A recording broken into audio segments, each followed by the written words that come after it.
إن الحمد لله نحمده ونستعينه ونستغفره ونعوذ بالله من شرور أنفسنا ومن سيئات أعمالنا. من يهده الله فلا مضل له ومن يضلل فلا هادي له، وأشهد أن لا إله إلا الله وحده لا شريك له، وأشهد أن محمدًا عبده ورسوله. يا أيها الذين آمنوا اتقوا الله حق تقاته ولا تموتن إلا وأنتم مسلمون. يا أيها الناس اتقوا ربكم الذي خلقكم من نفس واحدة وخلق منها زوجها وبث منهما رجالا كثيرا ونساء، واتقوا الله الذي تساءلون به والأرحام، إن الله كان عليكم رقيبا. يا أيها الذين آمنوا اتقوا الله وقولوا قولا سديدا يصلح لكم أعمالكم ويغفر لكم ذنوبكم، ومن يطع الله ورسوله فقد فاز فوزا عظيما. أما بعد، فإن خير الكلام كلام الله، وخير الهدى هدى محمد صلى الله عليه وعلى آله وسلم، وشر الأمور محدثاتها، وكل محدثة بدعة، وكل بدعة ضلالة، وكل ضلالة في النار. من أهم الأسباب للين القلب ورقته وخشوعه وخوفه وطمعه كثرة ذكر الموت وأهواله والتفكر في حال الموتى ومصيرهم. قال رسول الله صلى الله عليه وعلى آله وسلم: أكثروا ذكر هاذم اللذات، يعني الموت، فإنه ما ذكره عبد قط وهو في ضيق إلا وسعه الله عليه، ولا ذكره وهو في سعة إلا ضيقه الله عليه. حديث حسن رواه أحمد وأصحاب السنن إلا أبا داود وابن حبان واللفظ له.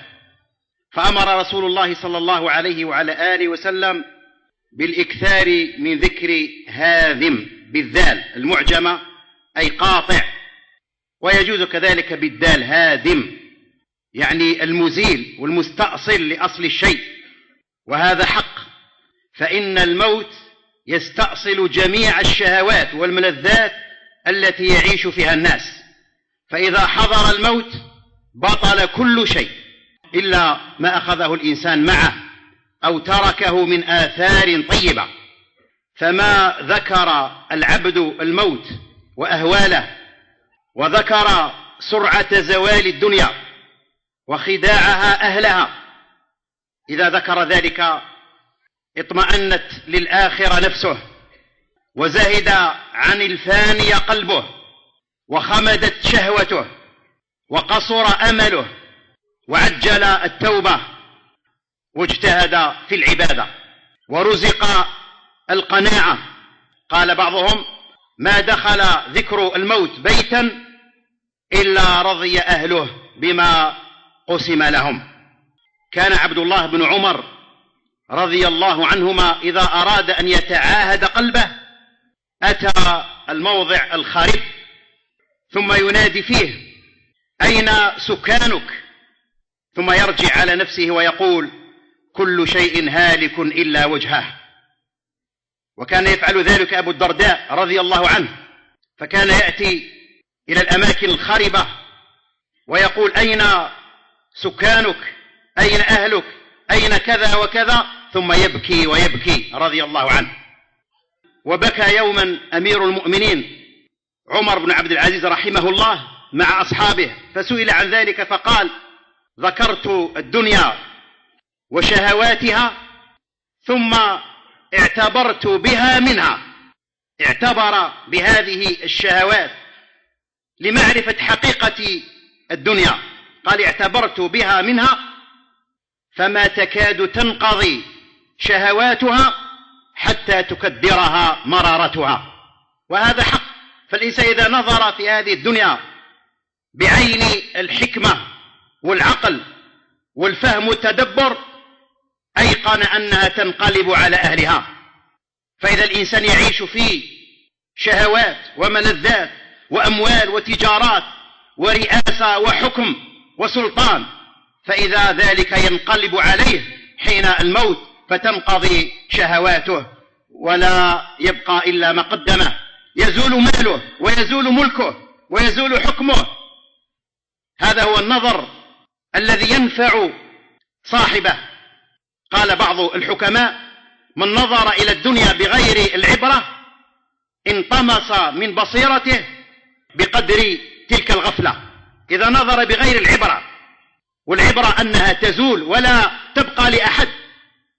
روى البخاري في صحيحه أن النبي صلى الله عليه وسلم قال: إن حقا على الله أن لا يرفع شيء من الدنيا إلا وضعه. أما إذا نظر إلى الدنيا بنظر طمأنينة وأشر وغرور واطمئنان وركون، فهذا يغفل عن الدار الآخرة. وصدق الله إذ قال: إنما مثل الحياة الدنيا كماء أنزلناه من السماء فاختلط به نبات الأرض مما يأكل الناس والأنعام حتى إذا أخذت الأرض زخرفها وزينت وظن أهلها أنهم قادرون عليها أتاها أمرنا ليلا أو نهارا فجعلناها حصيدا كأن لم تغن بالأمس كذلك نفصل الآيات لقوم يتفكرون والله يدعو إلى دار السلام ويهدي من يشاء إلى صراط مستقيم.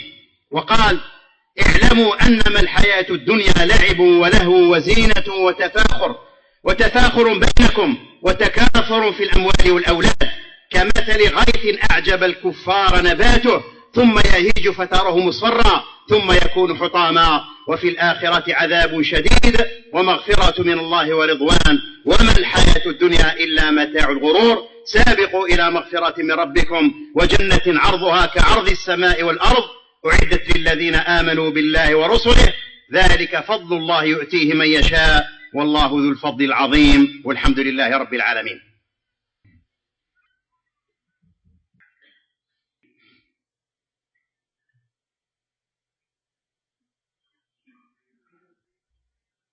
الحمد لله والصلاة والسلام على رسول الله وعلى آله وأصحابه ومن اتبع هداه.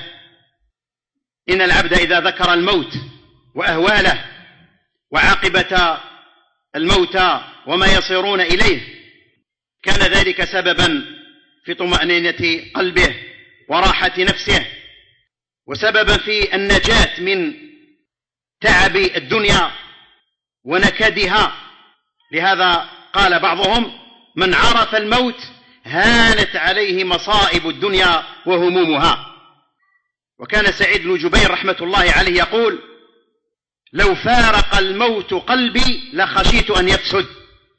فمن أعظم المصائب أن ينسى الإنسان الموت ويغفل عن مصيره الذي يصير إليه بعد الموت ويطمئن إلى هذه الدنيا وينغمس في ملذاتها وشهواتها. قال بعضهم: كيف يفرح من يومه يهدم شهره وشهره يهدم سنته وسنته تهدم عمره. كيف يفرح من يقوده عمره إلى أجله وحياته إلى موته. وصدق الله إذ قال: كل من عليها فان ويبقى وجه ربك ذو الجلال والإكرام. وقال: إنك ميت وإنهم ميتون ثم إنكم يوم القيامة عند ربكم تختصمون. فالموعد عند الله عز وجل فانظروا ماذا أعددتم. عن البراء بن عازب رضي الله عنه أنهم كانوا مع رسول الله صلى الله عليه وسلم فرأى بعض أصحابه مجتمعين على ما اجتمع هؤلاء فقالوا على قبر يحفرونه ففزع النبي صلى الله عليه وسلم إلى ذلك القبر وجثى عليه وبكى حتى بل الثرى من دموعه ثم قال عليه الصلاة والسلام: يا إخواني لمثل هذا فأعدوا، يا إخواني لمثل هذا فأعدوا. حديث حسن رواه ابن ماجه وأحمد. كان الحسن البصري رحمه الله يقول في موعظته: رحم الله عبدا ذكر أو نظر في نفسه وبكى على ذنوبه وقرأ هذه الآية: إنما نعد لهم عدا، ثم يبكي. آخر العدد خروج نفسك، آخر العدد فراق أهلك، آخر العدد دخولك في قبرك.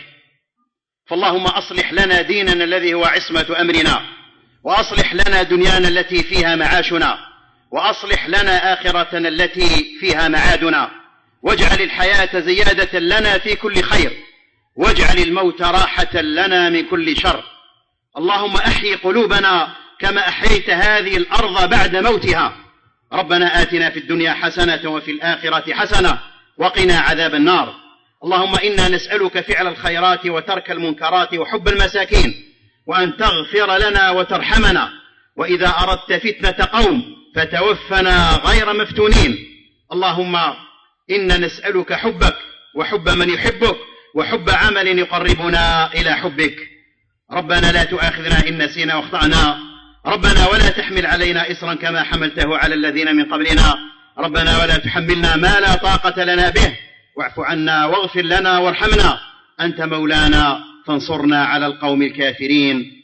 اللهم صل على محمد وعلى آل محمد كما صليت على إبراهيم وعلى آل إبراهيم إنك حميد مجيد. اللهم بارك على محمد وعلى آل محمد كما باركت على إبراهيم وعلى آل إبراهيم إنك حميد مجيد. وسبحانك اللهم وبحمدك أشهد أن لا إله إلا أنت أستغفرك وأتوب إليك.